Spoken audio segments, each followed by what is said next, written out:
welcome to another episode of Polish My Pitch podcast. And I'm introducing my good friend, my new good friend, Mani.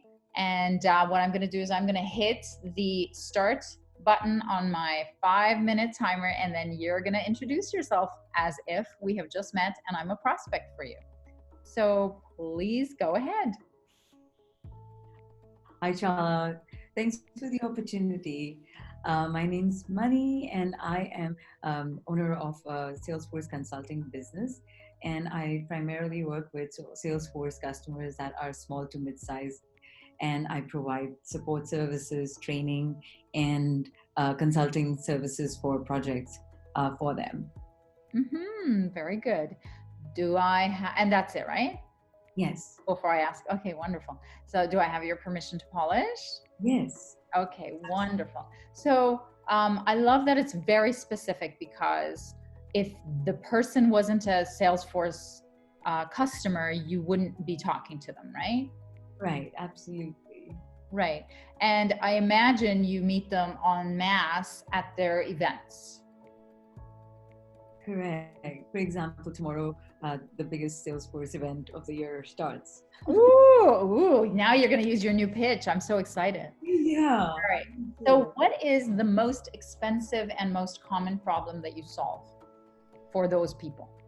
For those people, I basically help them. Salesforce is a very expensive license to start with. So if you're using something and you're not getting the benefits that you're paying for, then what's the point? So I basically come in and help understand what they're trying to get to, what their pain points are, and I basically configure it and set it up in a way so they get what they're looking for and their pain points go away. So what is the evidence that they're not using it effectively or efficiently?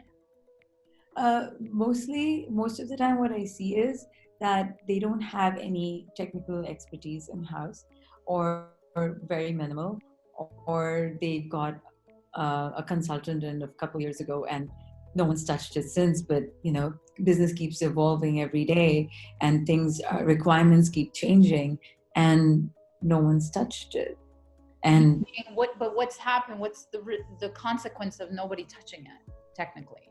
Basically, Salesforce is a CRM that you would have it to get a 360-degree view of how your business is doing, right from when a customer is a prospect to when a customer is a customer, and calling in to support, logging in their cases, and understanding are they happy or not. So all the marketing, everything. So if the full picture is not understood or understandable from the data or how it's set up, then if you can't understand that, then the results are not coming. Okay, so what result? Profits, loss, happy customers, business going up, the company is doing well. If there is a pain point, if there is a problem, customers are finding faults in products, they should find out pretty quickly. So whatever issues happen in the business, they should be able to see it instantly, having a system like Salesforce. So give me an example of an issue that comes up very often that they haven't seen, and what's the disaster that befalls them. Okay, so for example, there was an issue in the product that got launched. Lots of customers are calling in, and there are a lot of high urgency cases being opened, trouble tickets with the support department.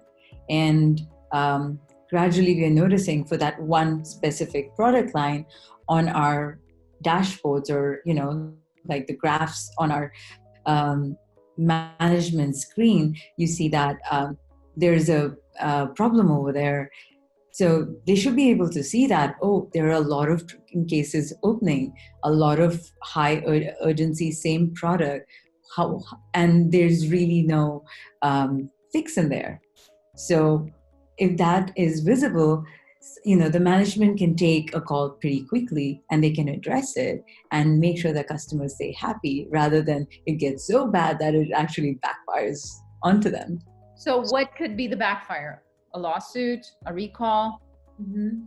Okay. Lawsuit, recall, if it's a public company, stock going down, could be lots of, losing valuable customers, not having your reputation gets impacted in the industry. So multiple things. Okay. So you have named a whole bunch of problems. Yeah. And what we need to do and what we do, what my company does is we research all of those problems in the market to see which one is the most expensive and the most frequent one that occurs in which industries. So we research according to industry buckets, and then we figure out which one is the most prevalent and most expensive one. And then we position our elevator pitch on that. So because we don't have the benefit of having done that for you, what we're going to do is we're going to make it up. We're going to pretend, but you yourself can take it forward from here and actually research which of the industries that you work with or want to work with have which of these pain points as the most frequent and most expensive one. You named so many of them. You named a product recall. You named customer retention. You named profitability. You named, so that's bottom line. You named top line, so sales. You named, I don't know that you named it, but there's loss of jobs, right? So there's so many different problems that you named. So let's work with the last one that you talked about, which is that a faulty product launch causes a delisting of a product, let's say, or a lawsuit. Let's say that happens a lot in a certain industry. Let's say it's pharmaceutical. So if I were you and I was at the show tomorrow, and I would find, I don't know how they're organized, but if they are organized by industry, great. If not, I would next year have the foresight, or the next show, have the foresight to organize an event myself, like an executive roundtable or a lunch and learn or a power lunch or a power breakfast, to say how pharmaceutical, product launches can avoid lawsuits with the use of Salesforce. So then your elevator pitch becomes, did you know that 4 out of 5 pharmaceutical new product launches are defective and are not detected through Salesforce, which causes them to lose $1 billion a year from delistings and lawsuits? I'm making it up. I have no idea. You would have to research it and find out what is the most expensive problem. So that's the way you would differentiate yourself, because I imagine there's a lot of people doing what you do. Oh, a lot. Right. So the way we differentiate is we pinpoint the industry that we want to grow in. We focus on them through inviting them to really, really interesting topics like this one. And then we focus our messaging, whether it's our website or our tagline or our elevator pitch or our keynote title or our webinar title, based on their pain. And we make sure we find the most expensive pain. Does that help? That does. Yeah. So, I mean, I didn't give you a really polished, here you go kind of thing. I gave you lots of work, but at least it makes sense to you, because you yourself understand what strategic work means, because you need to figure out what the problem is before you can address them in your elevator pitch. Make sense? Yes. All right. Well, thanks so much for doing this. Thank you, Chala. This was great. All the best.